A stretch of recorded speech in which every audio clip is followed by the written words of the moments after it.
Bien, buenas tardes. Vamos a dar inicio a la actividad. Mi nombre es Luis Pompilio Sánchez y en nombre de la Dirección de Posgrado de la Facultad de Derecho de la Universidad Católica Andrés Bello, les doy la bienvenida a esta conferencia en línea que ofrecemos en el marco de la iniciativa UCAP al Aire. Esta actividad es organizada por el programa de doctorado en Derecho. El doctorado en Derecho es un posgrado de régimen trimestral dirigido a abogados y los invitamos a visitar nuestra página web www.ucap.edu.be, donde conseguirán toda la información necesaria sobre el programa, así como los requisitos y trámites para la postulación. El proceso de preinscripciones para nuevos ingresos estará abierto hasta el día 31 de julio de este año. Hoy nos acompañan la doctora Corina Lloris Villasana, profesora ancla del doctorado, y los abogados Juan Manuel Rafali y Perkins Rocha, profesores y doctorandos de nuestra universidad. Ellos nos hablarán sobre el derecho a la información en el estado de alarma. Corina Lloris Villasana es licenciada en Filosofía magna cum laude, licenciada en Letras, magíster en Lógica y Filosofía de la Ciencia y magíster en Literatura Latinoamericana. Es doctora en Filosofía y doctora en Historia.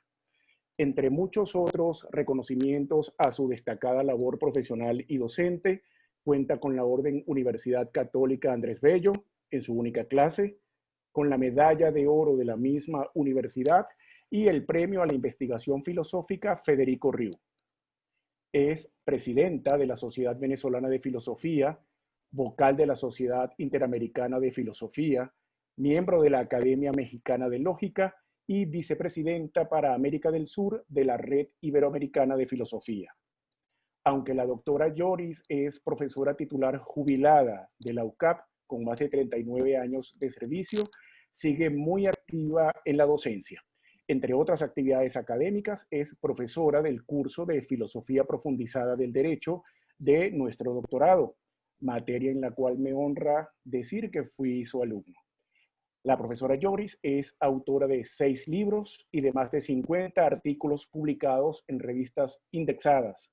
También es columnista del diario El Nacional.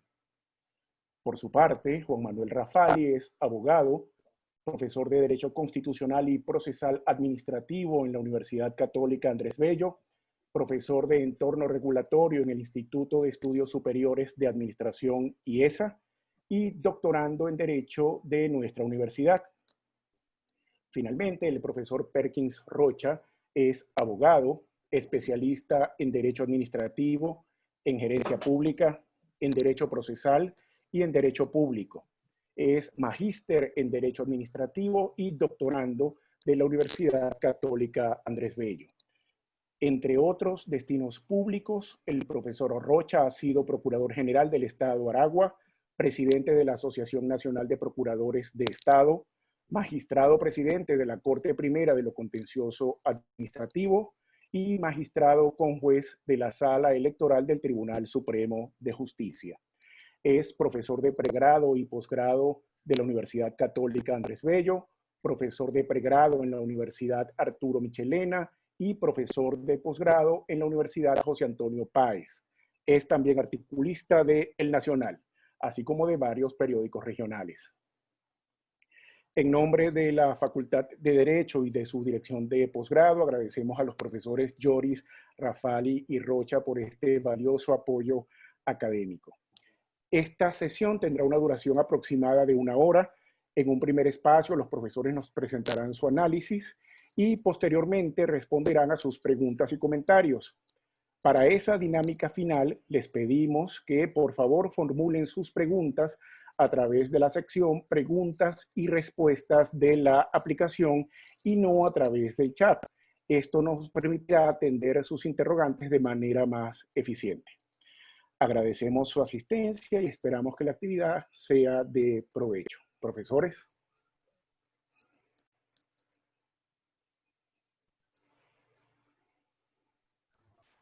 Sí, buenas tardes.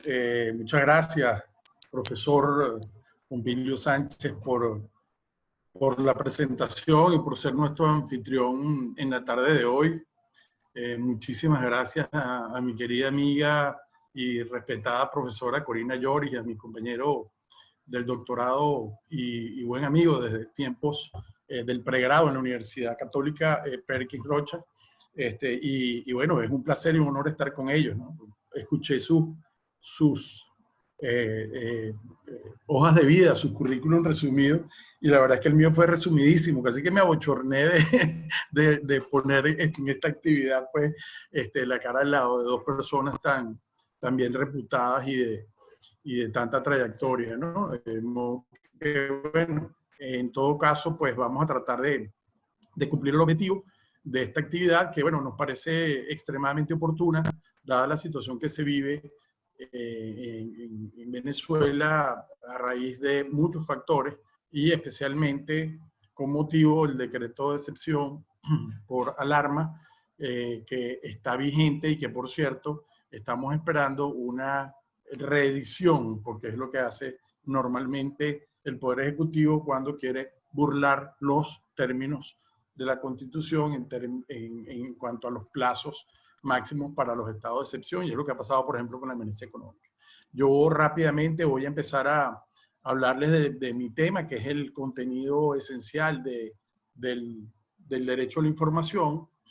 Y bueno, creo que vale la pena, sin lugar a dudas, comenzar por la norma madre en esto, que es el artículo 58 de la Constitución, en donde se establece claramente que toda persona tiene derecho a la información oportuna, veraz e imparcial, sin censura, de acuerdo con los principios de esta Constitución, así como el derecho a réplica y ratificación cuando se vea afectada por informaciones inexactas o agraviantes, ¿no? Esa es la norma como que central del derecho a la información en Venezuela, pero hay otras también de rango constitucional muy importante, por ejemplo el 28, que establece el derecho que tiene toda persona a acceder a la información de sus datos, o sea, los datos sobre su persona, sobre sus bienes, sea que estén en registros oficiales o privados, y como sabemos, pues esta norma está desarrollada en todo el tema de la habeas data, que tiene una regulación procesal en la ley orgánica del Tribunal Supremo de Justicia vigente.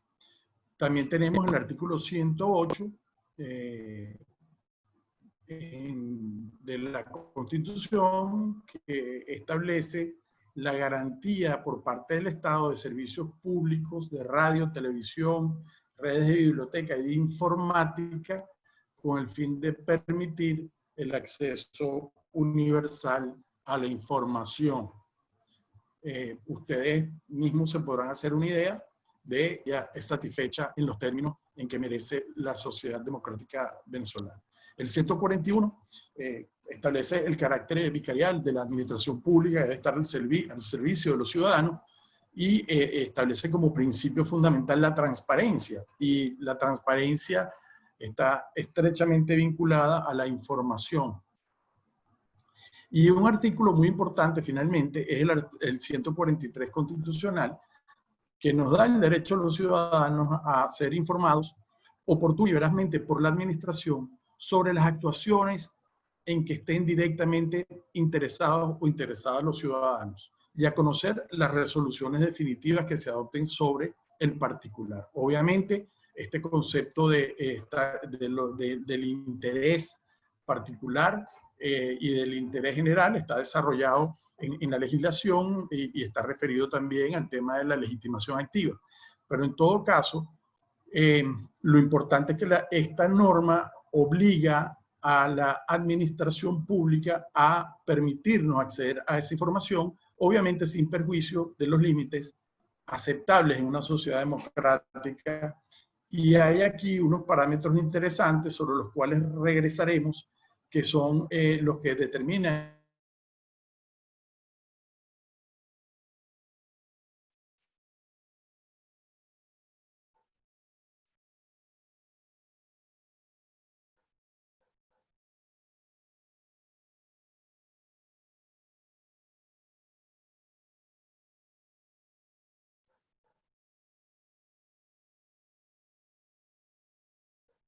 en el tema del estado de alarma y el ejercicio de la información. Pero como sabemos, no solo la Constitución contiene este tipo de normas. Si vamos también al tema legislativo, vemos que en la Ley Orgánica de la Administración Pública, en la Ley Orgánica de normas que desarrollan este derecho a la información, pero lamentablemente Venezuela no tiene una ley que regule de manera específica y explícita el derecho al acceso a la información pública. Y en este sentido vale destacar que en una resolución de este mismo año, de principios de este año, la 255, la Organización de Estados Americanos produjo la propuesta de ley modelo interamericana 2.0, lo llaman porque había una versión previa sobre acceso a la información pública. Sería muy bueno que Venezuela terminara acogiendo en algún momento este modelo de ley o que dicte una legislación que le dé contenido y desarrollo al derecho al acceso a la información pública.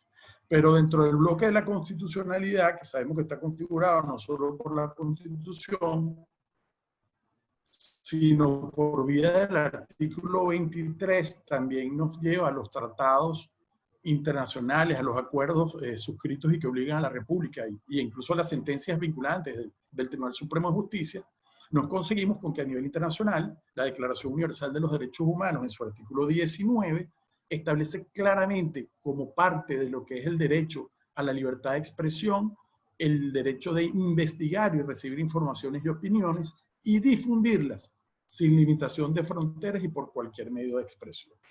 Yo diría que este artículo 19, junto con el mencionado artículo 58 de la Constitución, son los dos grandes soportes del derecho a la información en Venezuela. Y también, si nos vamos ya a nivel interamericano, la Convención Interamericana sobre Derechos Humanos establece claramente en su artículo 13 y concretamente en el numeral segundo, bueno, la prohibición de la censura previa y además, evidentemente también el derecho a recibir la información como parte del derecho a la libertad de expresión, tanto el ordinal primero como el ordinal segundo y el ordinal tercero de ese artículo 13 de la Convención Interamericana de Derechos Humanos establecen y desarrollan el derecho a la información. Pero es muy importante, aunque no es evidentemente un texto normativo, considerar que hay una opinión consultiva del año 1985, concretamente la número 5, emanada de la OEA, de la Comisión Interamericana de Derechos Humanos, en donde se hacen algunas definiciones fundamentales de lo que es el derecho a la información. Y tiene en su texto cosas tan importantes como el pequeño texto que les voy a leer. Señala esa opinión consultiva, es una piedra angular para la existencia misma de una sociedad democrática. Es indispensable para la formación de la opinión pública. Es una condición sine qua non para que los partidos políticos, sindicatos, sociedades científicas y culturales, y en general quienes deseen influir sobre la colectividad puedan desarrollarse plenamente. Es, en fin, condición para que la comunidad a la hora de ejercer sus opciones esté suficientemente informada. Esta opinión consultiva en su párrafo número 70, que es, insisto, el 13 de noviembre de 1985, es también un elemento muy ilustrativo sobre este contenido. Pero además hay 3 sentencias de la Corte Interamericana de Derechos Humanos que vale la pena tener presentes porque contienen principios interpretativos y decisiones muy importantes en cuanto al derecho a la información. Es el caso Claudio Reyes contra Chile, del 19 de noviembre de 2006, donde ratifican pues, que la convención estipula expresamente el derecho de buscar y recibir informaciones y protege el derecho que tiene toda persona a solicitar acceso a la información que esté bajo el control del Estado, con las restricciones que establece evidentemente el propio sistema interamericano. En el caso en la segunda sentencia, que es una sentencia donde el accionante fue Gómez Long y otros que pertenecían a la guerrilla araguaya se refirió al tema de la violación de los derechos humanos y a la imposibilidad de que los estados o las autoridades argumenten la confidencialidad por razones de interés público o seguridad nacional para ocultar información relacionada con esos sucesos que estén siendo investigados por autoridades judiciales administrativas. Y la otra sentencia es una sentencia muy interesante y nos afecta directamente, es del 28 de enero de 2019, la número 195, en donde los accionantes fueron personas que ustedes seguramente tienen muy presentes, Gabriela Peroso y otros anclas de Globovisión en aquella época, como José Domingo Blanco, Beatriz Adrián, etcétera, en donde se determinó que hubo una discriminación por parte del Estado en el acceso a las fuentes de la información pública porque limitaban la posibilidad de que ellos estuvieran, entre otros actos, en la Asamblea Nacional y se permitían atropellos contra su integridad física y contra los bienes con los cuales ejercen su oficio. Y además se determina que el tema de la información distorsionada o no veraz como excusa para limitar el acceso a la información es absolutamente inaceptable. De tal manera que esos tres precedentes son muy importantes. Ahora, dicho esto, y habiendo estructurado ya la base normativa dentro del bloque de la constitucionalidad de qué es el derecho a la información y cuáles normas lo soportan, bueno, nos preguntamos entonces cuál es el derecho o el contenido esencial de ese derecho. Pues debemos recordar que el contenido esencial de los derechos fundamentales, eso que se llama en la doctrina el núcleo duro, ha sido definido, por ejemplo, por el profesor Luciano Parejo Alfonso, que además es gran amigo de Venezuela y ha estado aquí en varias oportunidades. Probablemente el profesor Rocha habrá intercambiado con él en alguna de las jornadas de derecho administrativo en la cual tuvimos la suerte de tenerlo acá. Él determina que la garantía constitucional del contenido esencial es una especie de barrera infranqueable que permite que ese núcleo duro esté protegido incluso respecto de las potestades de los poderes públicos, al límite además de la reserva legal. Incluso la reserva legal se encuentra limitada por esta barrera infranqueable a la que se refiere Luciano, que es precisamente el contenido esencial, y que él dice no es otra cosa sino el reducto último que compone la sustancia del derecho. Si se disuelve esa sustancia, si se disuelve ese núcleo duro, incluso no totalmente, sino en algunos de sus elementos esenciales, ese derecho deja de ser tal y por lo tanto la norma que lo fundamenta queda vacía de contenido. Pues bien, entonces nos preguntamos cuál es ese núcleo duro, cuál es ese fondo que en el derecho a la información no puede ser disuelto porque se pierde. Bueno, los elementos que básicamente integran este núcleo, de acuerdo a varias decisiones que hemos podido observar, incluso a nivel europeo, son básicamente, y partiendo además de las propias normas del sistema interamericano, son en primer lugar el derecho a acceder a la información pública y privada, es decir, acceder a la fuente de información, a ser informados, y ya no como derecho individual, sino colectivo, a ser informados en forma veraz e imparcial, para que se proceda a concretarse el proceso de formación de la opinión pública. Y por lo tanto, este primer contenido esencial, que es el acceso a la información, también engloba la posibilidad no solo de buscar, sino de seleccionar, procesar, elaborar, confeccionar el contenido de la información. El caso que les mencioné de Claudio Reyes versus Chile, de la Corte Interamericana, se refiere precisamente a este hecho en relación a la posibilidad de tener la información y de acceder a ella y procesarla, incluso si está en manos del Estado. Además del acceso a la información, el segundo contenido esencial es el derecho a informar. Yo no solo tengo el derecho a perseguir y obtener la información, sino que además puedo, en mi condición de portador de esta información, se han hecho noticiosos o cualquier otro tipo de información importante, pues tengo el derecho a, digamos, en este caso, lo que se pretende es que la comunicación de los hechos y de las opiniones. ¿Y qué engloba ese derecho a informar? Pues nada más y nada menos que la libertad de expresión, la libertad de imprenta, la libertad de comunicación, del uso de redes sociales, y ejercida por todos los ciudadanos, porque es un derecho que incluso no solo es individual, sino de la colectividad, pero básicamente es para los profesionales liberales del periodismo un elemento central y que engloba incluso la constitución de sociedades y de empresas dedicadas al objeto social de informar. Y el tercer contenido esencial es el derecho a ser informado. Es decir, la contrapartida del derecho a informar es recibir la información objetiva, oportuna, completa, no parcial ni descontextualizada, y de carácter o con carácter universal, es decir, sin discriminaciones en cuanto a las personas que puedan obtenerla, que es a lo que se refería el caso de la sentencia de Globovisión que le mencioné hace un rato. El último punto al que me quiero referir para ceñirme a la hora es, bueno, cuáles son esas restricciones y límites de estos contenidos esenciales.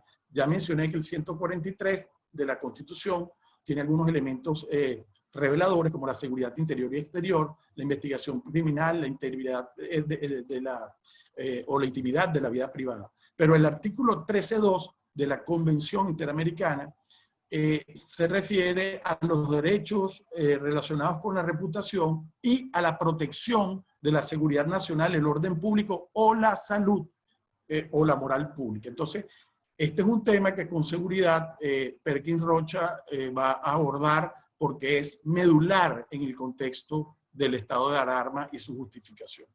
Finalmente, también la opinión consultiva 255, que contiene la ley modelo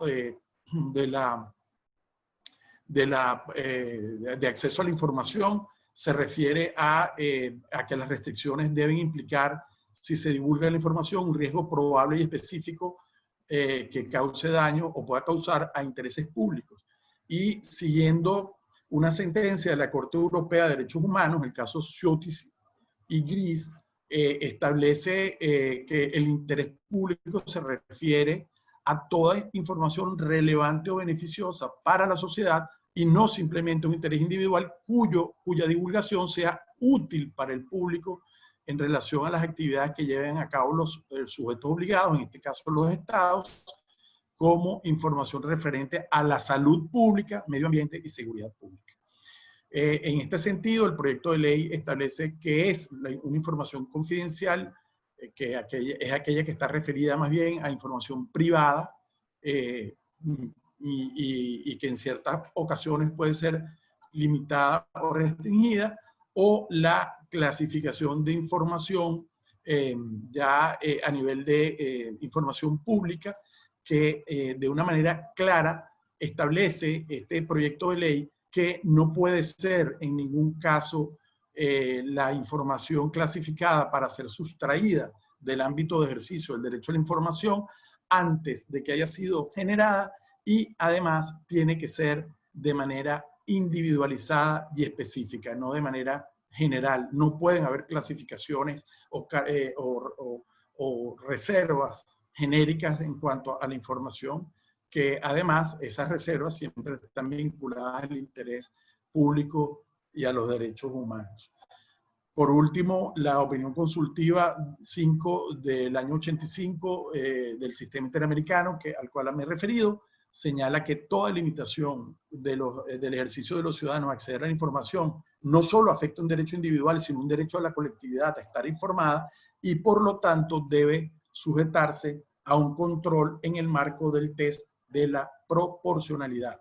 Yo diría que además de la racionalidad en función del objetivo que se busca, con una limitación de este tipo, y me quedo aquí porque justamente creo que este tema de la razonabilidad y la proporcionalidad en el uso de la reserva de la información, así como la importancia de la información en un momento como el que vivimos, pues va a ser desarrollada en la siguiente ponencia, que es el del doctor Rocha, y me dispensen si me he excedido algunos minutos. Muchas gracias.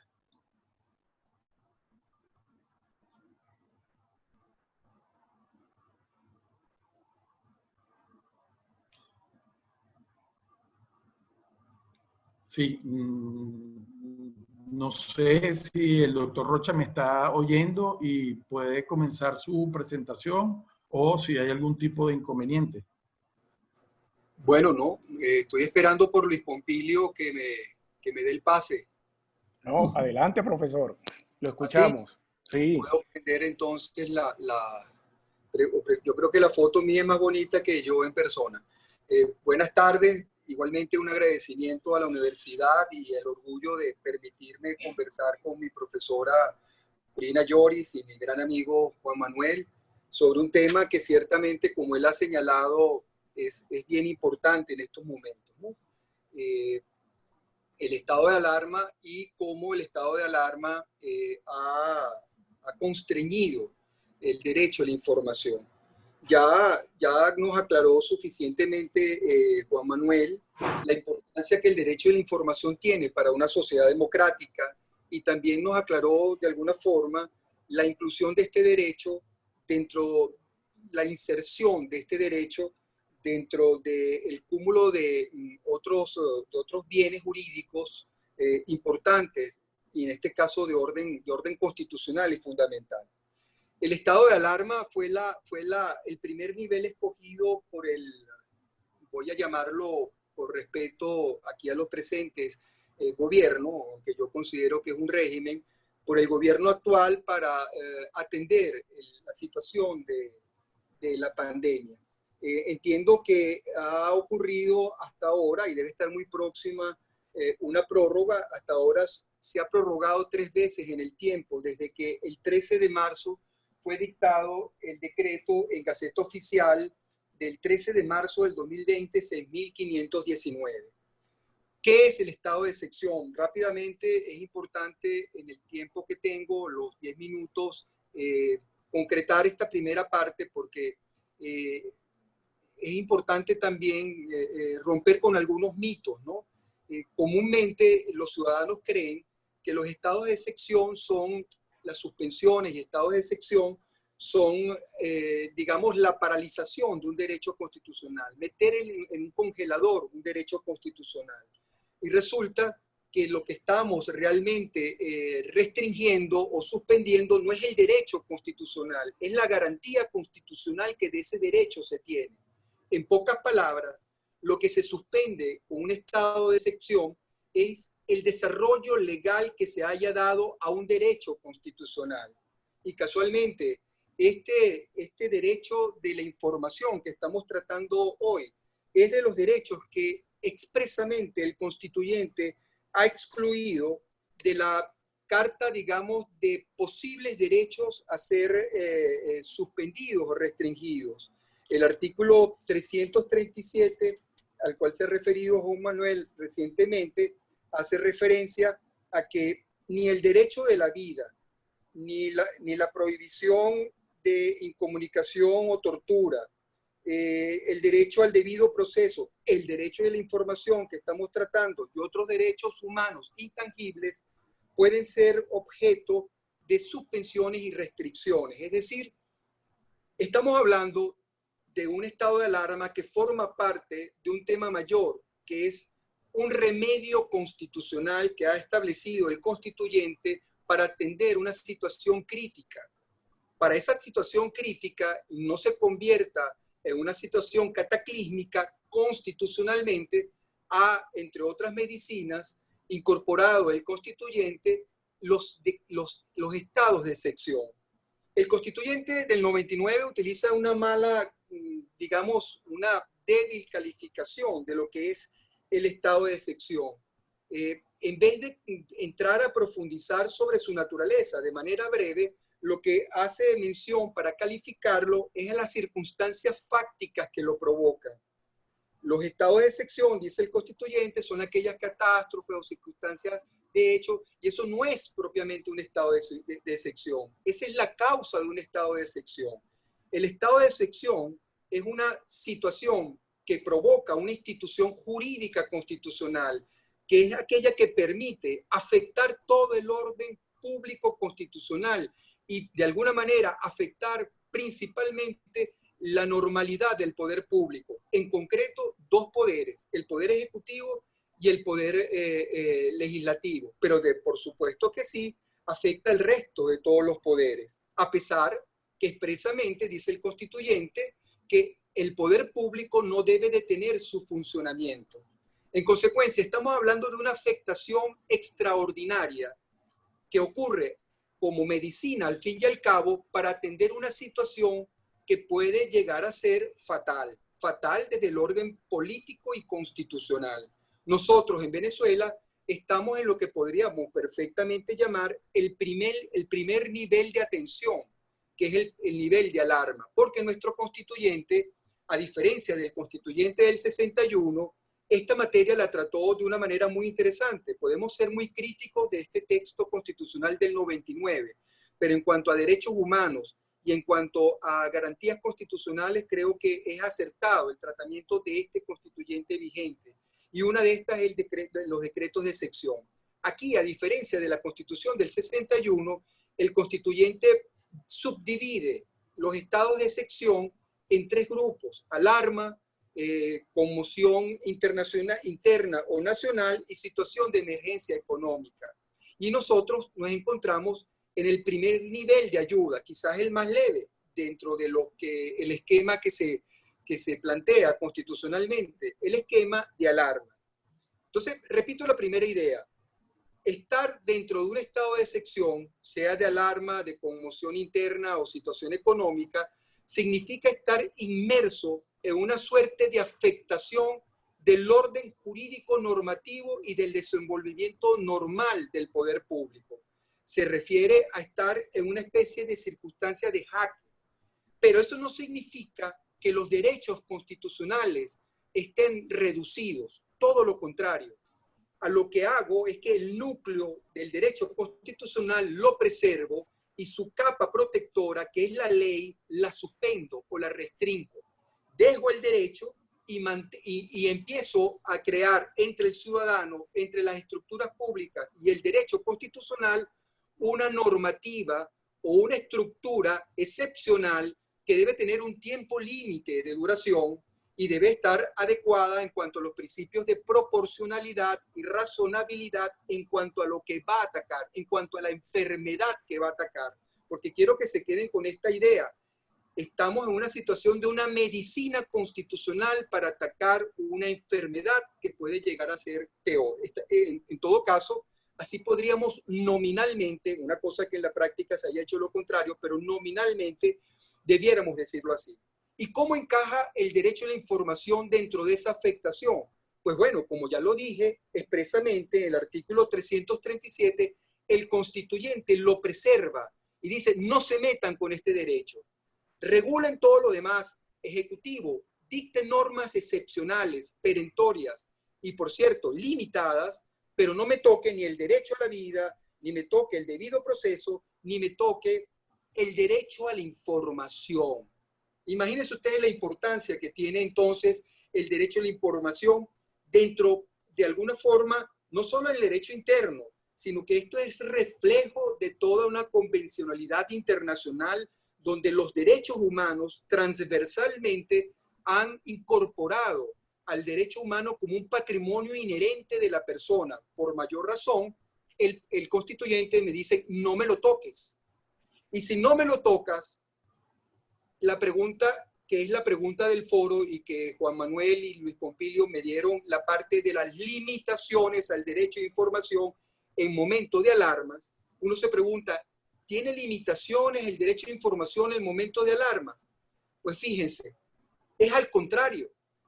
Porque si el constituyente me dijo o le dijo al Ejecutivo: una vez que declares el estado de excepción, no toques la vida y no toques la información, entre otros derechos constitucionales que tú no vas a tocar y que no le vas a agregar elementos normativos, quiere decir que no estamos en una situación de anormalidad con el derecho de información, sino que todo lo contrario.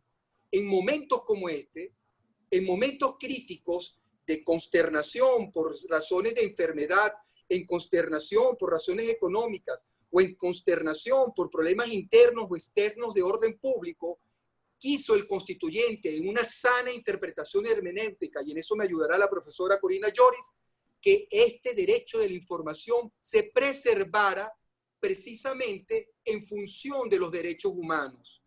No me lo toques el derecho de la vida, no me toques la garantía del debido proceso y no me toques el derecho de la información. Déjamelo en su núcleo duro, Constitución, y síguemelo amparando con la normativa legal que has dictado al respecto. Entonces, más que limitaciones en el momento de la pandemia, producto de un estado de excepción que ha sido calificado de alarma en su primera fase, debemos entender que lo que hay en este momento y lo que debiera haber si tuviéramos un Estado de Derecho y una justicia cabal pensando en función del ciudadano y no en función del Estado, es preservando el derecho a la información incólumemente, porque el constituyente dijo, no me lo toques, artículo 337.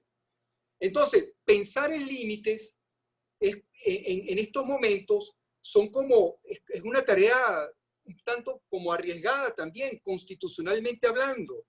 Yo creo que a todo evento, los límites son aquellos que están previstos en la propia Constitución, y son los límites más que excepcionales, son los límites normales que el derecho de la información tiene de carácter constitucional. Y me estoy refiriendo exclusivamente al artículo 58, ojalá mi vista me dé para conseguirlo, de la Constitución. La comunicación es libre y plural, dice la Constitución, y comporta los deberes de responsabilidad que indique la ley. Punto y seguido. Toda persona tiene derecho a la información oportuna, veraz e imparcial, sin censura, de acuerdo con los principios de esta Constitución. Eso queda absolutamente incólume y eso debería respetarse y debería aplicarse no solamente ese artículo tal como está redactado, sino la poca legislación que ha desarrollado ese artículo. Y con esto, muy a pesar, debo decir que en los momentos de normalidad, ni mi Asamblea Nacional del 2015, por la cual yo voté y que tiene mayoría, se ha dedicado a normar estos artículos que ahorita este artículo que ahorita perfectamente pudiera mantenerse, porque repito, el constituyente en estado de excepción no lo ha limitado. En situaciones normales de orden constitucional, se ha dicho que los únicos límites propios del derecho a la información que provienen de esta normativa, que es similar a la española, o la norma constitucional española, están previstas de alguna forma también en la legislación española, que debiéramos seguir de ejemplo, en la Ley de Transparencia y Acceso a la Información Pública y Buen Gobierno, dictada el 9 de diciembre del 2013. Ahí, de alguna forma, en esa ley, en su artículo 14, se establece los aspectos que de esta norma constitucional venezolana nosotros podríamos entender pudieran limitarse en el ejercicio normal del derecho a la información.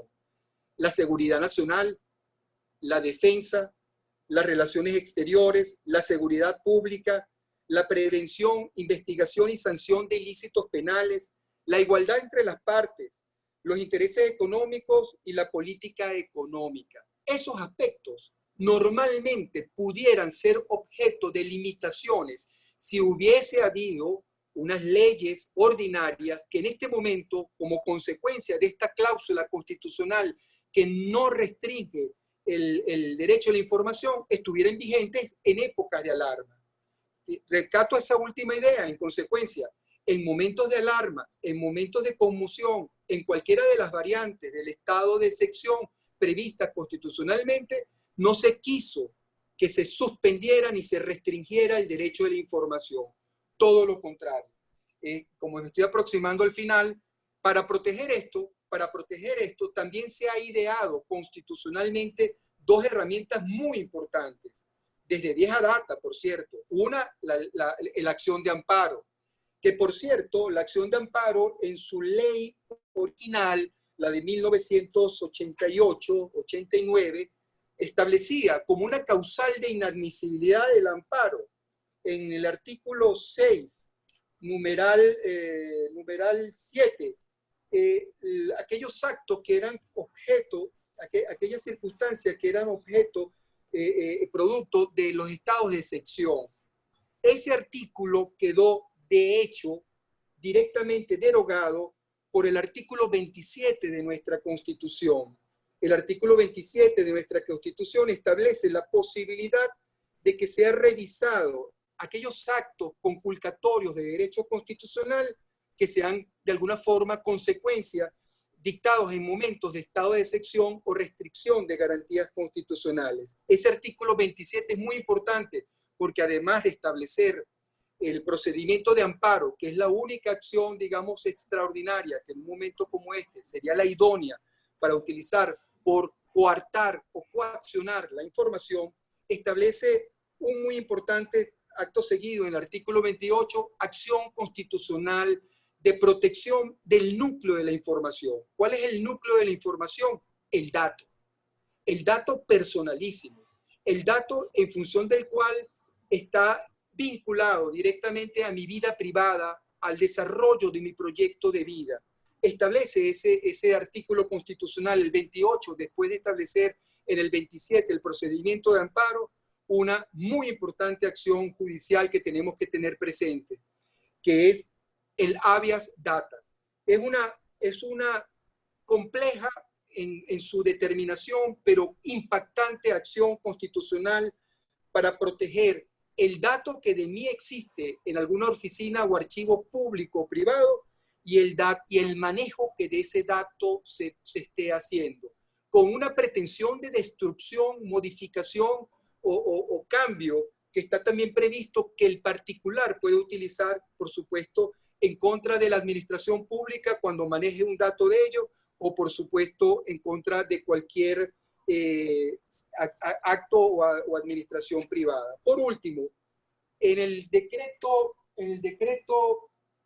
de estado de alarma se hace un manejo ya estableciendo que la información es un derecho que se debe mantener incólume en cualquier circunstancia, incólume en alarmas, incólumes en situación de conmoción. Llama la atención en este decreto el maltrato que se hace del derecho a la información desde un punto de vista punitivo, como si la información en un momento como este los ciudadanos la utilizaran para perjudicar al gobierno o al régimen.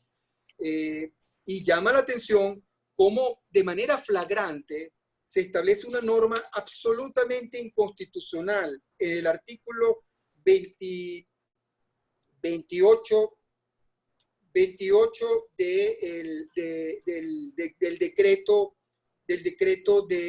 27 del decreto de alarma dictado en marzo de este año. Impide que cualquier persona, un particular, básicamente un particular, use algún dato vinculado con el COVID en actos judiciales. Es decir, que si de la interpretación de la norma dictada dentro del decreto para regular algún aspecto de los derechos constitucionales que sí son afectados por el estado de alarma, hubiese alguna arbitrariedad que lesionara mi persona o mi patrimonio, yo me tendría, digamos, las manos atadas con el decreto, porque según él, dice, de ninguna manera podrá ser utilizada la información con fines distintos a los previstos en este artículo, ni divulgada la información personal de manera alguna o utilizada en procedimientos o procesos administrativos o judiciales de ningún tipo distintos a los procedimientos del COVID.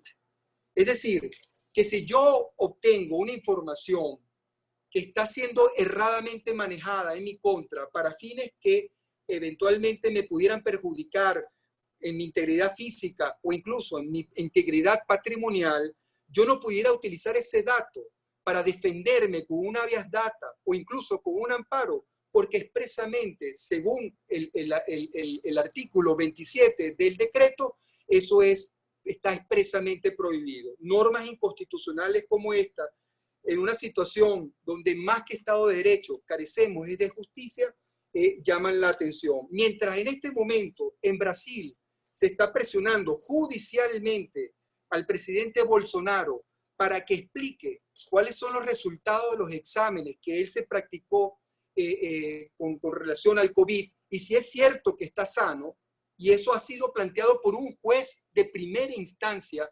desaplicando normas y con el control constitucional de las normativas, presiona al presidente de la República en Brasil para que dé esa respuesta.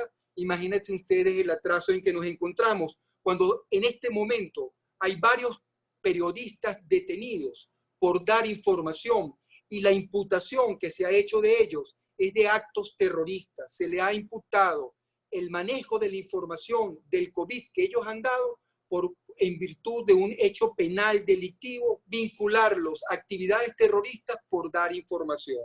Es triste en este momento decir esto, esa es la situación que nos encontramos, y ojalá hay una cantidad de cosas adicionales que pudiéramos seguir hablando, pero me voy dentro de los límites, creo que me he excedido y no quiero quitarle más tiempo a mi querida profesora Corina Lloris. Es todo.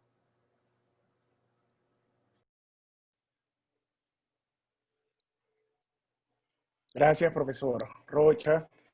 Vamos entonces a escuchar a la profesora Corina Lloris. Profesora Lloris, respecto al tiempo, me acaban de informar del Centro de Estudios en Línea que nosotros somos la última actividad del día de hoy, así que no hay riesgo de que nos tumben la señal. Muchísimas gracias, Luis Pompilio. No voy a hacer uso del derecho a informar, no del derecho a recibir información que es de ustedes. Les informo que ha sido por 30 días más el estado de alarma. Me lo mandaron por WhatsApp y yo le dije a Luis Pompilio que me dejara dar la noticia a mí y que Perkin no se me adelantara, pero afortunadamente Perkin no había visto el teléfono. Ante todo, buenas tardes.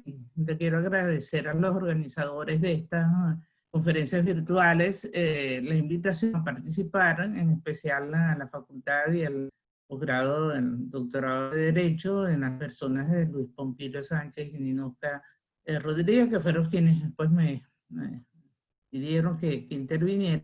Y asimismo, pues a mis queridos Perkin Rocha y Juan Rafael. Y quiero agregarle a Juan dos palabritas. El mejor currículum que nosotros tenemos, Juan, es el estar presentes en este momento en el país, tratando de hacer valer el Estado de Derecho y que nosotros estemos dando la cara en un momento tan difícil. Entonces aquí no importan los títulos, no importan, sino lo que nosotros estamos haciendo, y yo creo que eso es lo que se tiene que destacar. Además, lo mejor de todos ustedes son mis alumnos, así que ¿qué más currículum?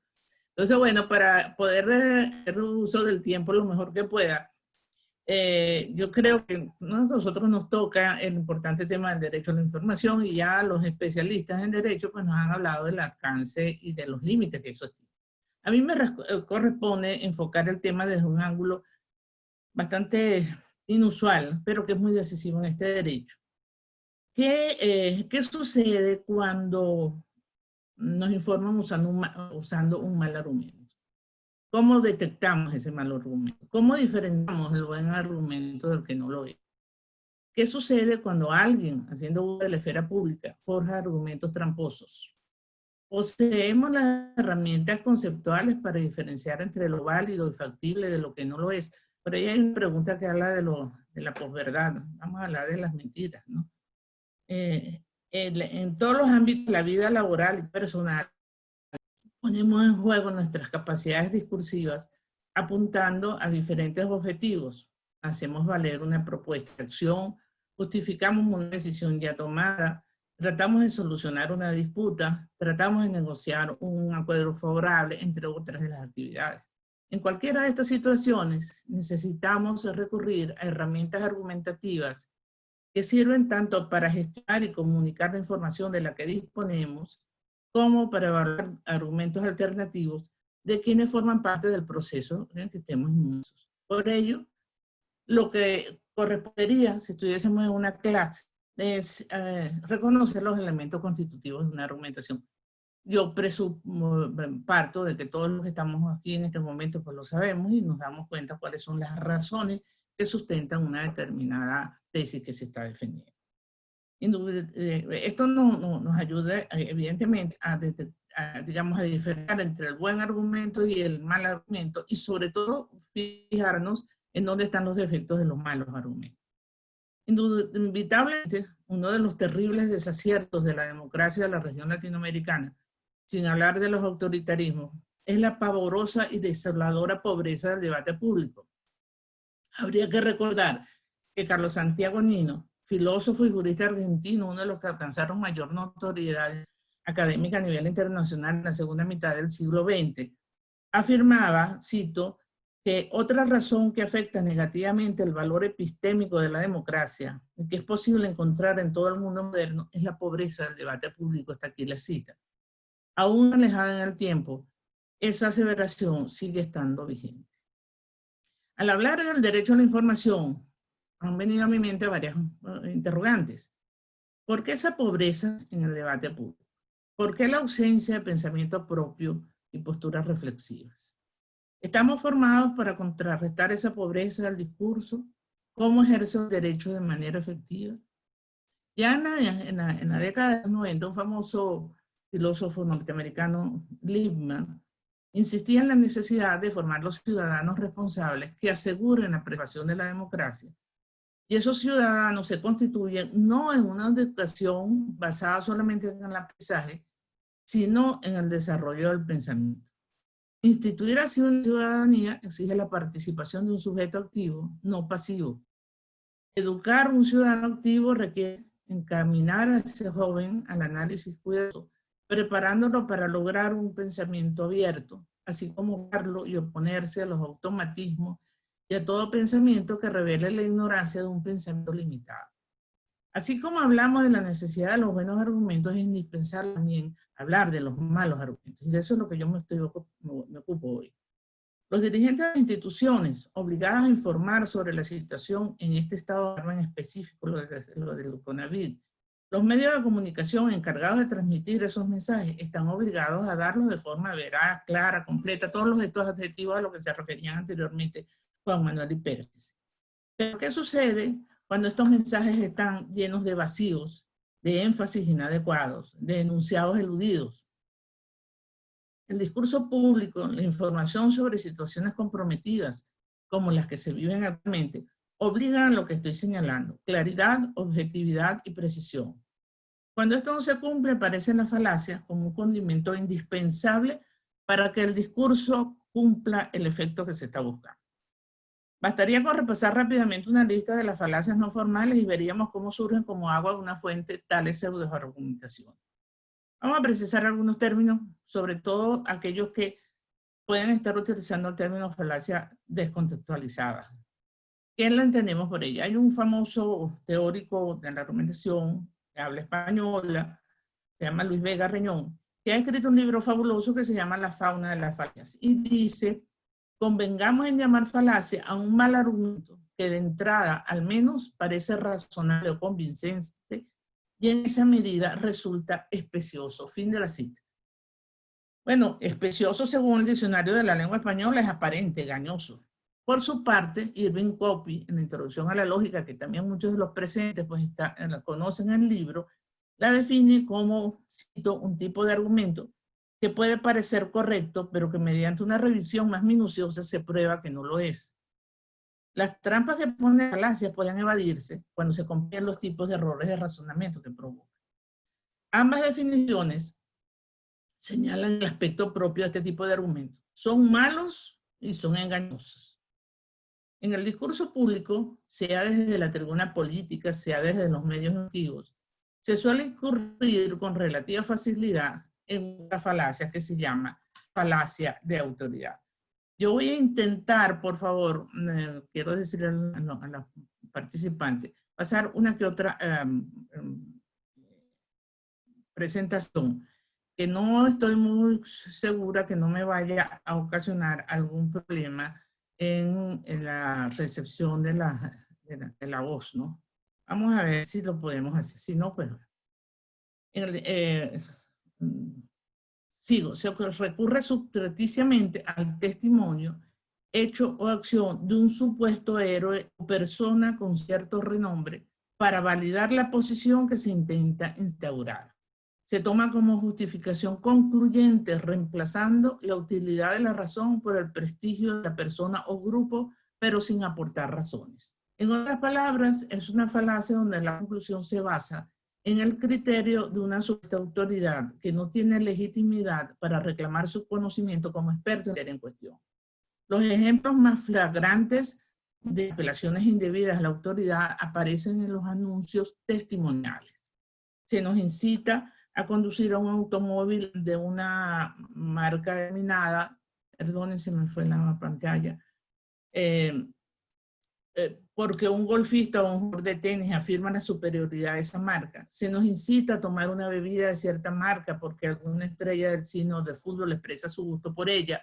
Es decir, citan a Einstein para hacer pasar una idea, y por eso escogí esta que dice que yo lo haya dicho no lo convierte en verdad. También en el discurso público aparece el discurso intimidante. Ustedes lo tienen, saben a lo que yo me refiero. Lo sentimos a diario, que es la conocida con nombre de la falacia de ad baculum. Ad baculum significa a la fuerza. No podía faltar en este elenco. Una apelación les ocurre cuando una argumentación se recurre a una amenaza para una conclusión. El discurso político violento responde a una determinada estrategia dirigida a ejercer control de la sociedad. Se teje alrededor de situaciones muy precisas como manifestaciones y motines, se nutre de mitos y leyendas. Vincular el estudio de las falacias con el discurso público, además del atractivo que puede producir en un cierto tipo de público, conviene realizarlo porque ayuda a descubrir la distorsión. Parecería que me están diciendo algo, un segundo, perdónenme.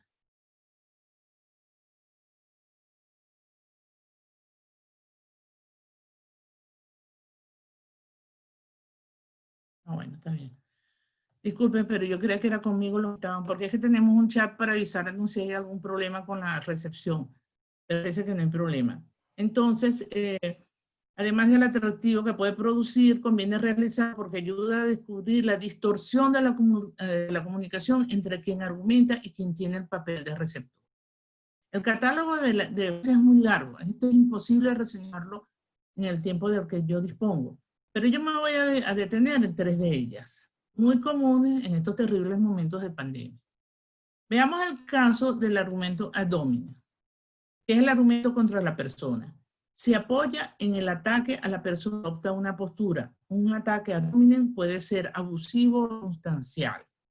En el caso del COVID-19, las falacias se han esgrimido con el propósito de convencer a las personas de la buena o mala estrategia implementada contra la pandemia. En términos generales, las descalificaciones e insultos han proliferado de forma abrumadora por cuenta de muchos de quienes se oponen per se a las medidas tomadas, bien sea de un grupo o bien sea de otro. Otro asunto es dar razones para argumentar en contra de tal o cual medida. Una cosa es que estés argumentando en contra de una medida, que digas que la medida no es adecuada y des las razones para ella. Sirvan o no sirvan las razones, discutimos si sirven o no sirve el argumento. El problema es que en vez de hacerlo así, lo que hacemos es descalificar a quien está argumentando. Eso es lo que se llama ad hominem. Esa es la famosa falacia ad hominem. Dentro de este tipo de falacia se encuentra una que se conoce con el nombre de envenenar el pobre. Con este argumento se pretende inhabilitar a quien argumenta para un tipo de discusión o incluso todo tipo de discusión, apelando a características personales o circunstanciales. También se puede inhabilitar la argumentación u opinión de toda una clase de personas de la que forma parte el atacado. Hay un ejemplo clásico en los libros especializados que sirve de ilustración para este vicio argumental. Es en un debate sobre el aborto en la Cámara de Comunas de Canadá, una de las diputadas señaló lo siguiente, cito: Desearía que fuera posible para los hombres implicarse de verdad emocionalmente en este problema. Es realmente imposible para los hombres, para quienes es imposible estar en esta situación. Veo desde el punto de vista de una mujer. Por eso me preocupa que no haya más mujeres en la Cámara dispuestas a hablar desde el punto de vista de las mujeres. Hasta aquí el argumento de la diputada. El problema de este argumento es que inhabilita, o por lo menos debilita, cualquier argumento sobre el aborto que puedan dar los hombres por el hecho de ser hombres. Pero no podemos preguntar, no puede un hombre dar buenos argumentos a favor o en contra del aborto. Por cierto, yo no estoy defendiendo ni una posición ni la otra. ¿Acaso la fortaleza de esos argumentos dependen del género de la persona o de su capacidad de tomar el punto de vista de las mujeres? En relación con la pandemia, es común desprestigiar a quien hable sobre el problema. Yo leí un artículo en internet donde el autor analiza la pandemia y su relación con el economicismo neoclásico y la globalización. Comienza estableciendo con gran acierto, pero sin catalogarla, una de las falacias cometidas cuando se busca la relación entre el COVID-19 y el cambio climático. Apunta con certera precisión que la correlación no es causalidad. Efectivamente, el coronavirus no ha sido causado por el cambio climático, aunque en el estudio que él hace se ve que hay una correlación. Estamos en presencia de la falacia de la causa falsa, en específico, la que se conoce con el nombre latino cum hoc ergo propter hoc, lo que significa con esto, por tanto, a causa de esto. Que se comete al inferir que dos o más eventos están conectados causalmente porque se dan juntos. La falacia consiste en inferir que existe una relación causal en dos o más eventos por haberse observado una correlación estadística entre ellos. Esta falacia muchas veces se refuta mediante la frase correlación implica causalidad, que es la que lo utiliza el autor del artículo que me acabo de referir. El análisis que realiza en esta publicación es muy ilustrativo con respecto a las falacias que, según el articulista, se han cometido durante esta pandemia en las informaciones suministradas. Señala su caso que se lee a expertos en salud y en el recorte presupuestario en estas áreas en los distintos países. Sin embargo, debo indicar que el propio autor incurre en una de las falacias más usadas en estos momentos y que yo expliqué en líneas precedentes, el que se conoce como el argumento ad hominem, especial la variante del envenenamiento del pozo. Voy a decir exactamente lo que dice, leerles el texto y se las puse aquí un momento para que lo sigan. Él viene hablando de los políticos que están formados en unas determinadas áreas, especialmente en economía. Entonces dice, esta formación en economía incapacita a políticos y burócratas para comprender una crisis como esta, pero su dependencia del Consejo de los Economistas se mantiene intacta. Por eso aplican políticas que nos hacen más y más incapaces de enfrentar una pandemia. Apoyan el desarrollo de sistemas de producción y distribución que amplifican drásticamente su impacto. Los economistas neoclásicos no dudarán en ridiculizar este argumento. Algo que he aprendido tras 50 años de pelear contra estos ilusos y bien pensantes tardos es la buena imagen que consiguen cuando todo funciona en forma aceptable y lo rápido que actúan para eludir la crítica fingiendo impotencia cuando llega una crisis. Pronto volverán a vocear su excusa favorita para explicar por qué no podrían haber previsto el crack financiero de 2007. Que la causa fue o es un shock exógeno. ¿Qué sucede?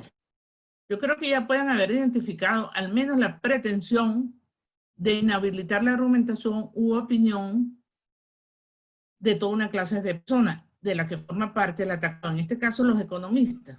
Pero él incluso va más allá, la ridiculiza, incurriendo en otra falacia de este tipo, la llamada falacia del hombre de paja, que consiste en ridiculizar al oponente, exagerando o tergiversando su argumento.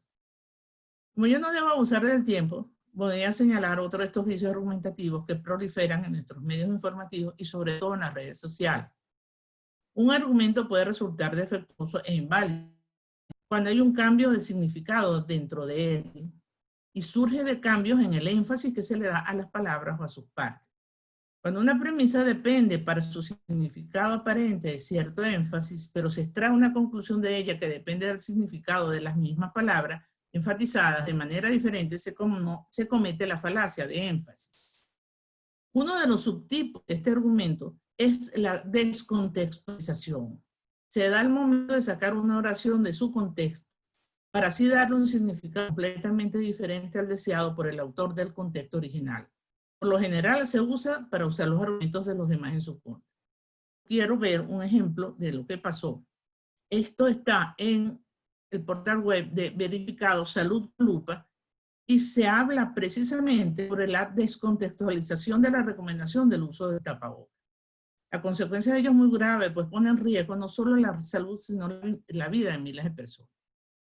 El articulista viene diciendo, se ha hecho una interpretación incompleta de estadísticas sobre las diferencias en el número de casos de contagio en países que usaron más o menos mascarillas. La comparación atribuye a Japón, Corea del Sur, Singapur y la región administrativa china de Hong Kong un supuesto éxito para reducir el contagio por el uso de mascarillas. Esta afirmación que circuló en redes sociales se basa en una gráfica del Centro de Recursos de COVID-19 de la Universidad Johns Hopkins, pero se descontextualiza el dato para tratar de sostener que los países occidentales visitados están experimentando altas tasas de COVID en comparación con los asiáticos debido a la versión occidental a usar mascarilla. ¿Qué es lo que está pasando?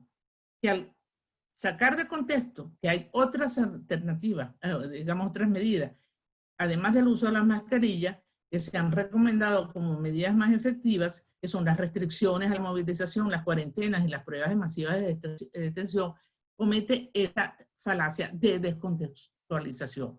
Esa falacia de descontextualización la podemos ver permanentemente en las redes sociales, sobre todo en Twitter. En este momento hay un caso terrible de una descontextualización que le hicieron a Juan Carlos Burgua de Sosa por un comentario que él hizo y se lo sacaron de contexto y lo han llamado desde pederasta para abajo, pedófilo para abajo, perdón.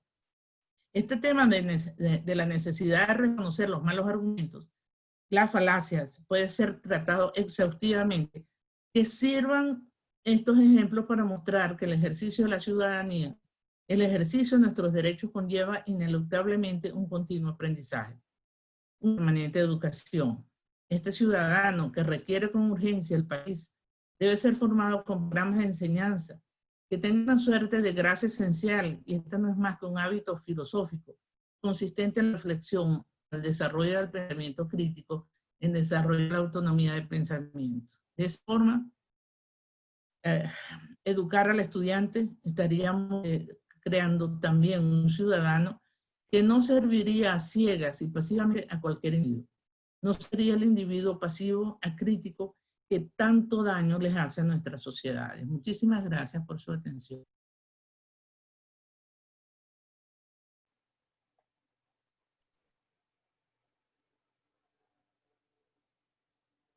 Muchas gracias, Luis Pompilio.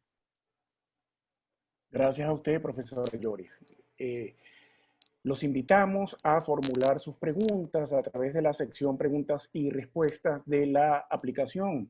Y entonces pasaríamos ya a la dinámica de preguntas y respuestas. Tenemos una pregunta que hace Alejandro Colmenares. Él no la dirige a ninguno de los panelistas en específico, así que cualquiera de ustedes podría responder. La pregunta es la siguiente. En el marco del fenómeno mundial de la posverdad, en que la verdad deja de ser un conocimiento objetivo y pasa a ser una verdad desde una perspectiva ideológica o identitaria, ¿qué rol juega el derecho a la información ante los entes que divulgan sus verdades?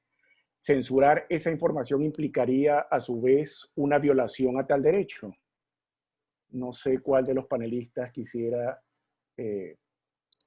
atender la consulta. Bueno, no sé si Perkins pues, pueda compartir la respuesta conmigo. Lo que yo puedo decir al respecto es que el tema de la veracidad, pues obviamente siempre pasa y pasará por el tamiz de la subjetividad relativa a la que se refiere la pregunta. Sin embargo, hay unos parámetros mínimos y es lo que permite diferenciar la información sobre los hechos de las opiniones. En consecuencia, si están referidas las informaciones a hechos concretos, la determinación de la veracidad es mucho más objetiva. El tema precisamente de la inclusión del término veraz en el tipo de información a la cual pues, tenemos derecho los ciudadanos, que está recogido en el artículo 58, fue de amplia polémica porque los medios de comunicación precisamente decían, bueno, pero ¿qué es la verdad? Y peor aún, bueno, ¿cuál es la oportunidad? En todo caso, yo creo que de nuevo hay que aplicar aquí los criterios de razonabilidad en el manejo de la información y de sus consecuencias. Hay una sentencia del Tribunal Supremo del Perú, por cierto, que además generó profusa de jurisprudencia después del periodo de Fujimori, donde ellos se refieren al tema de la veracidad como una condición sine qua non para optar a la protección constitucional. Y eso tiene todo sentido. No es posible que la constitución, en este caso la peruana, igual pasa con la venezolana, y todo el bloque de la constitucionalidad vaya a darle cobijo, apoyo, garantice el ejercicio del derecho a una información falsa. Porque es que además la información falsa, la información no verdadera, puede tener como contrapartida precisamente la inducción al error.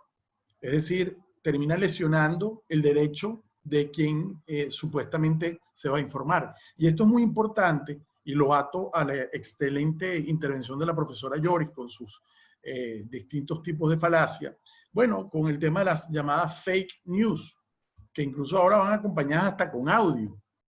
Entonces, bueno, ahí tenemos situaciones en donde pareciera que es una verdad y después cuando uno verifica un poquito más se da cuenta de que es algo montado o que es una noticia vieja o que es descontextualizada. Yo pienso que ese tipo de contenidos no entran dentro de la protección constitucional del derecho a la información y creo que más bien atenta contra ella. Y lo que pueda ser susceptible de interpretación ya entra en el terreno de la subjetividad y precisamente por eso está en el derecho a réplica y a rectificación consagrados como remedios tanto en la Constitución como en las normas interamericanas que regulan este tema en el sistema de la OEA. Eso es lo que yo pudiera decir. No sé si alguno de los otros participantes en el panel quiere abordar algo más sobre. Yo no tengo nada que complementar, está muy bien.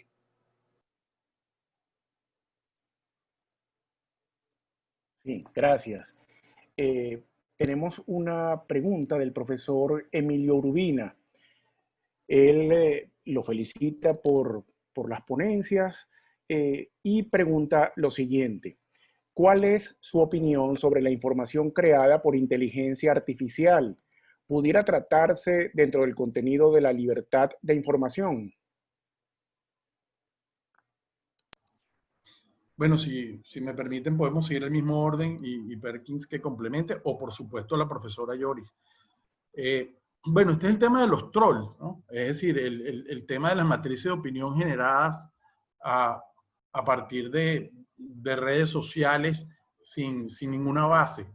Y como decía anteriormente, pues yo creo que eso, lejos de estar protegido por el esquema o sea, garantista del derecho a la información, más bien lesiona y deberían ser incluso probablemente sancionados quienes incurran en estas prácticas.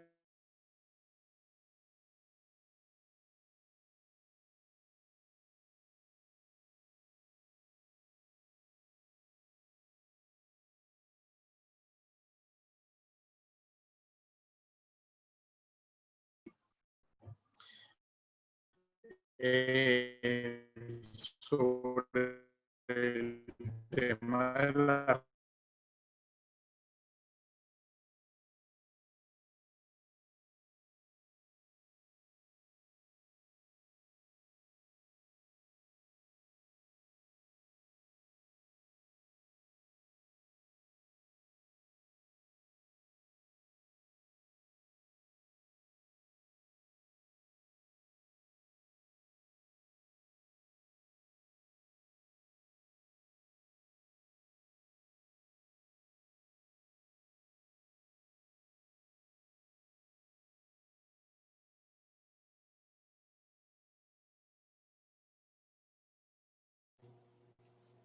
Luis Pompilio, se le fue la voz a Juan Manuel. Sí, pensaba que era un problema de conexión mía, pero al parecer entonces es problemas de fuente. No sé si usted, profesor Rocha, podría entonces atender la pregunta mientras recuperamos al profesor Rafali. Sí, brevemente para no quitarle, digamos, la idea a Juan Manuel, que seguramente se reincorporará a la idea. Yo creo que, por lo menos desde mi ángulo procesal y en defensa del ciudadano, aquí el quid del asunto no es tanto restringir o limitar la utilización de medios. La humanidad irá hacia pasos avanzados tecnológicos y cada vez serán más sofisticados los medios. Yo creo que aquí el acento garantista importante del derecho debe estar no en los medios, por ejemplo, como dice el profesor Urbina, la inteligencia artificial produciendo datos, sino en el eventual peligro o daño que esos datos provenientes de una inteligencia artificial pueda causarle al individuo. En pocas palabras, lo que el derecho le debe interesar más que regular los medios es prevenir los daños en el individuo. Si se genera daños, venga de donde venga, lo importante es repararlo y crearle un mecanismo idóneo al individuo para que pueda reclamarlo y para que pueda, de una manera sofisticada, si se quiere, poder utilizar medios probatorios para demostrar la ocurrencia de ese daño. De lo contrario, el derecho nunca caminará a los pasos que la tecnología y los avances científicos cada día están dando. El derecho va a estar siempre al final de la cola y nunca podrá, digamos, regular los medios. Siempre será, en consecuencia, éticamente y, digamos, proactivamente, estratégicamente mejor para un jurista preocuparse por los daños de esos medios que por la regulación propiamente del medio.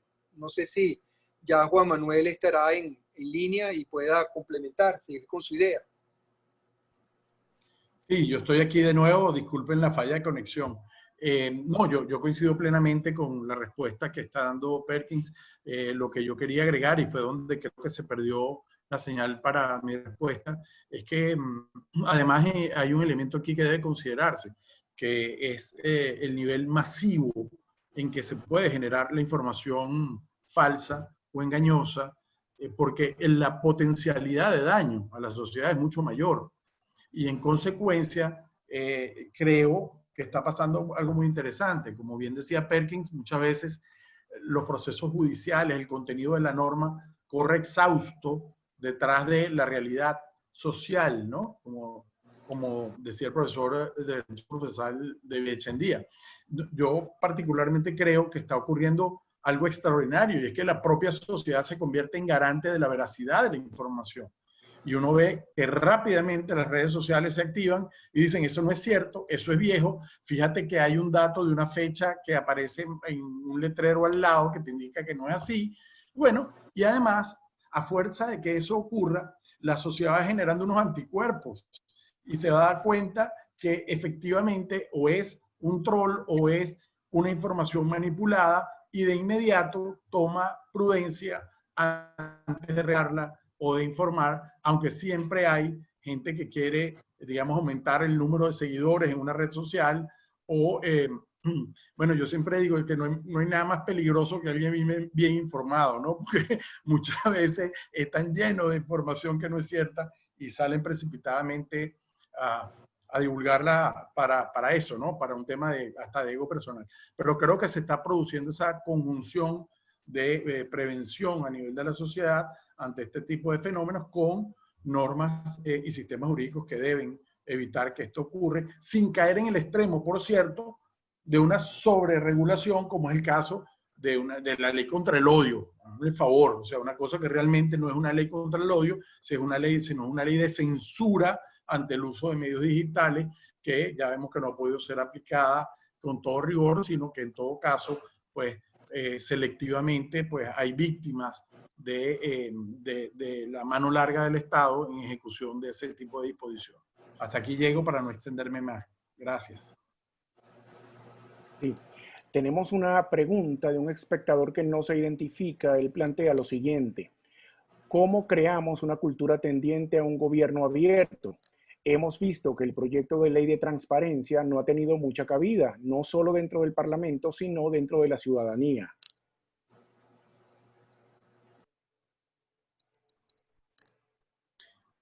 Bueno, yo no conozco bien el sistema, el proyecto de ley de transparencia y poco puedo opinar de él, pero yo creo que todos los procesos culturales toman muchísimo tiempo y es un proceso en donde el Parlamento tiene que acompañar a la sociedad en su necesidad, y espero que este tipo de leyes, como precisamente la acogida del proyecto de ley de acceso a la información pública, sea considerada por el Parlamento de Venezuela cuando los dejen cumplir su función parlamentaria. No sé si me permite una observación, Luis Pompilio. ¿Se oye? Sí, sí, profesor, claro, adelante. Muy bien.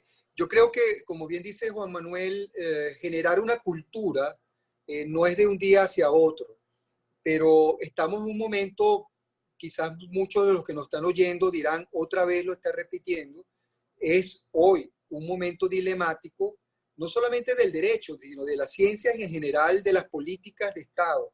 En este momento en que se está construyendo por parte de ciertos gobiernos, algunos que en el pasado fueron muy democráticos, por cierto, una visión más cercana a un Estado policía, donde con un mínimo de inversión y con digamos, una actividad invasiva de la privacidad, se está construyendo nuevos modelos públicos. Es un momento para que nosotros, y particularmente los abogados y los ciudadanos activos, empecemos a reflexionar sobre la visión de Estado que vamos a necesitar. Fíjate, sobre eso, una cultura como la norteamericana, desde hace ya casi 2 décadas, tiene hoy por hoy una especie de doctrina creada por la jurisprudencia norteamericana que se llama la doctrina de la real malicia. La doctrina de la real malicia establece que los periodistas no tienen responsabilidad penal ni civil por los hechos que comunican. Ojo, aunque sean inciertos, que la única manera de tener responsabilidad es cuando se demuestre que esa información la dieron premeditadamente para causar daño o se demuestre su intención previa de causar daño. Pero toda la tendencia de los países occidentales y los países modernos es darle apertura a los derechos en particular como como el derecho a la información, que es base piramidal de otros derechos. Imagínate tú cómo puede uno accionar con la garantía del debido proceso si no tiene la información de que alguien fue detenido, por ejemplo, por decir algo. En consecuencia, repito la idea, donde debiera el derecho poner el acento no es tanto en cómo regular, sino en cómo prevenir los daños de los particulares que libremente o digamos injustamente se le ha causado los daños. Creo que hacia esa onda debemos ir creando una cultura nueva, una cultura que no satanice los derechos inherentes a las personas y no satanice la información.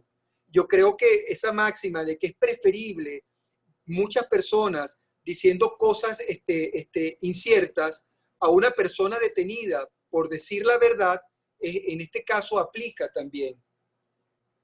Es todo. Sí. Gracias, profesor. Y tenemos una última pregunta que formula Oscar Nava. Sí, profesora. Yo quiero decir algo. Claro, adelante. Zoom me había sacado y después Sí. perdí el audio y quería decir lo siguiente. Estoy muy de acuerdo con las intervenciones de Juan Manuel y de Perkins y con respecto a las preguntas hechas. Y hay una cosa que yo quisiera agregar, que Perkins está apuntando a algo muy importante, y es que nosotros no podemos desvincular al derecho de otras disciplinas. Nosotros, cuando hablamos del problema de la responsabilidad que se ha creado alrededor de toda la falta de información sobre la pandemia, nosotros estamos rozando la ética allí, pero nosotros también estamos rozando la política cuando nosotros estamos hablando de los estados policiales. Yo creo que eso va apuntando a la educación del que yo estaba refiriéndome al final de la intervención. Nosotros no podemos seguir educando personas que están únicamente enfocadas al ejercicio de una profesión. Nosotros tenemos que educar ciudadanos que estén dispuestos a defender su ciudadanía y su derecho, a ejercer tanto sus derechos como cumplir con sus deberes. Creo que eso es a lo que estamos apuntando. Nosotros debemos quedar solamente en una parcela como se vieron los estudios en la época medieval, que nosotros teníamos la facultad como las ciudades medievales con una muralla por delante. Y la muralla estaba hecha hasta donde llegaban mis fleches. Eso es una imagen que me la estoy tomando prestada de un libro del doctor Maíz Vallenilla. Hoy día ese conocimiento ya dejó de estar con una muralla, tiene que estar en otras dimensiones y en otros lados. Nosotros no podemos desvincular aquí la disciplina y desvincularnos de lo que nosotros estamos educando. Tenemos que dejar ese papel de estados policiales y de padres de familia que tenemos que estar guiando a los demás. Fíjense lo que apuntaba Juan Manuel. La propia ciudadanía dice, esa es una noticia falsa, ahí hay una fecha que me indica tal cosa. Es decir, cuando tú estás educado en pensamiento reflexivo, en algo crítico, sabes defender todos esos vicios del abuso de la información. Disculpen, pero que intervine extemporáneamente, pero fue porque me sacó su... No, no se preocupe, profesora. Sí, tenemos una pregunta de Oscar Navas que plantea un tema interesante. Oscar señala lo siguiente: una cosa es informar los datos de pandemia y otra difundir datos personales protegidos por las leyes. La pregunta es, ¿son los datos personales información para difundirse públicamente? Estamos observando cómo se ha estigmatizado a la población enferma y a profesionales de la salud en base a señalamientos públicos de su trabajo y su condición personal. Esto ya comienza a ocurrir en Venezuela. ¿Puede apelarse a las leyes en el caso del afectado por esta situación, aun cuando se trate de funcionarios públicos?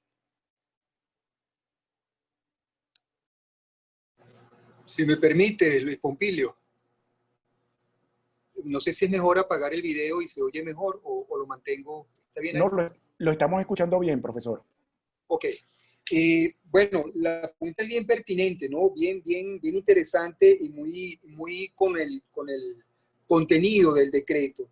Fíjate que el decreto precisamente castiga la utilización que un ciudadano haga de la información que obtiene con ocasión del manejo que una comisión para la información que crea el decreto, una comisión para la información del COVID, tenga. Digamos, el uso personal de un dato vinculado a la materia o al tema del COVID, si el particular lo utiliza inclusive para fines privados en un juicio, para reclamar daños y perjuicios o para exigir, por ejemplo, el reintegro de alguna propiedad o de algún inconveniente que haya tenido con ocasión a la aplicación del decreto, es castigado por el propio decreto, es prohibida esa circunstancia. Creo que este decreto es peligrosísimo porque este decreto le da formalidad a un mecanismo que ha venido ensayándose de Estado-policía. Esta pandemia ha servido de alguna manera, y es una consideración personal, quizás no tanto jurídica y más política constitucional, ha servido para que el actual gobierno ensaye un modelo de Estado-policía que, por cierto, lamentablemente es hoy por hoy casi que común en todo el mundo, la búsqueda de controlar más al individuo, cuando de lo que se trata es que se está poniendo en riesgo la libertad individual, el derecho a la intimidad y el derecho a los datos personales. Hay una cantidad importante de preocupantes normas en este decreto que, si hubiese justicia, evidentemente fueran absolutamente inconstitucionales, porque repito la idea, según la Constitución, las normas legales que regulan el derecho a la información quedan incólumes. Y quedan incólumes porque expresamente el artículo 337 constitucional dice que el derecho a la información no es objeto de restricción durante un estado de excepción. En consecuencia, mantengo el derecho constitucional y mantengo también la protección legal que de él se ha hecho. Y el decreto hace todo lo contrario y respeta el poco desarrollo legal que se ha hecho hasta ahora del derecho a la información y castiga la utilización de la información individual que puede hacer un individuo, por ejemplo, para fines propios y fines del propio proceso o de la garantía del debido proceso en la utilización judicial. Es todo. Sí, me pareció magnífica la respuesta que dio Perkins. Yo únicamente quisiera traer a colación la figura del abuso del derecho, ¿no? La libertad de expresión y el derecho a informar no son absolutos, pero además generan responsabilidades.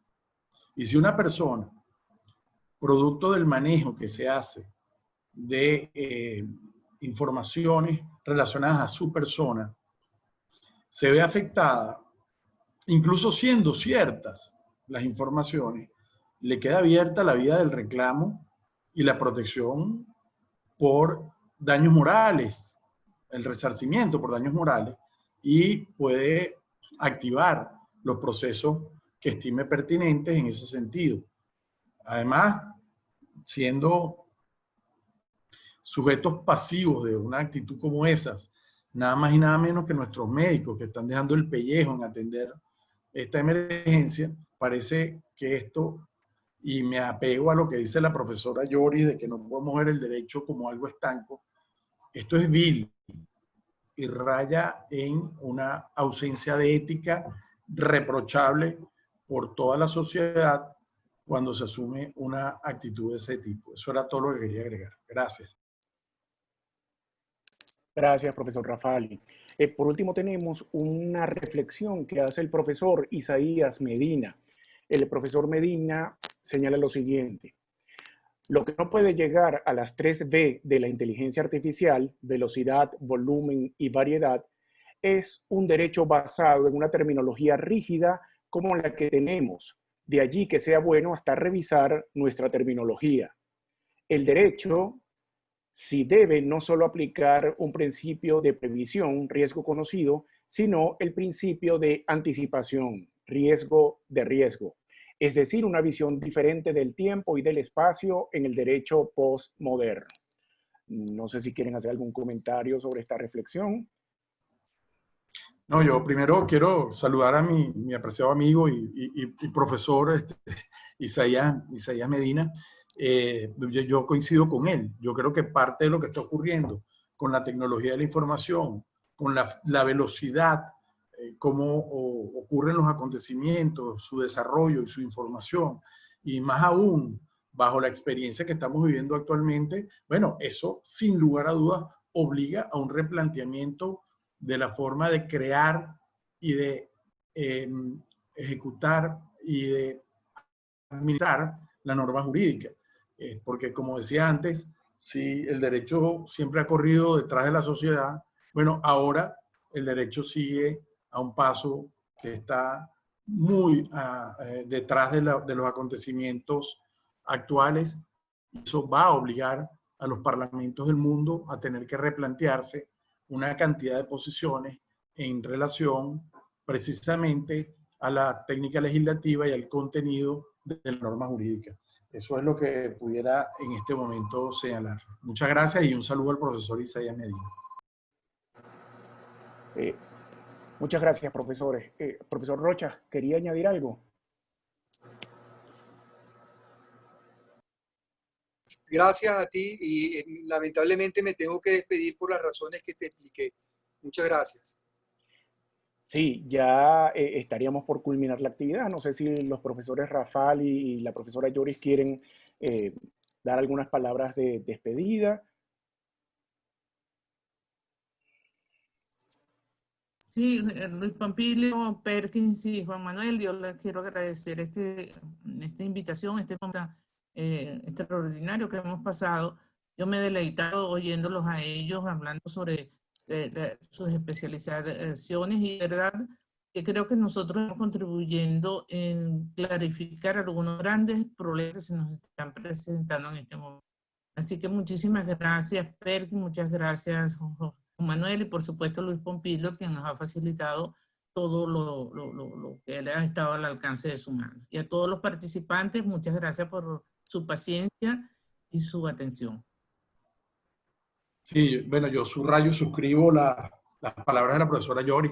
Gracias, Luis, por tu soporte, gracias a los participantes y gracias también a la profesora Enosca Rodríguez, que fue también impulsora de esto. Y bueno, esperemos que hayan, ahora que se ha prorrogado por 30 días más el decreto, esperemos que hayan nuevas oportunidades, ¿no?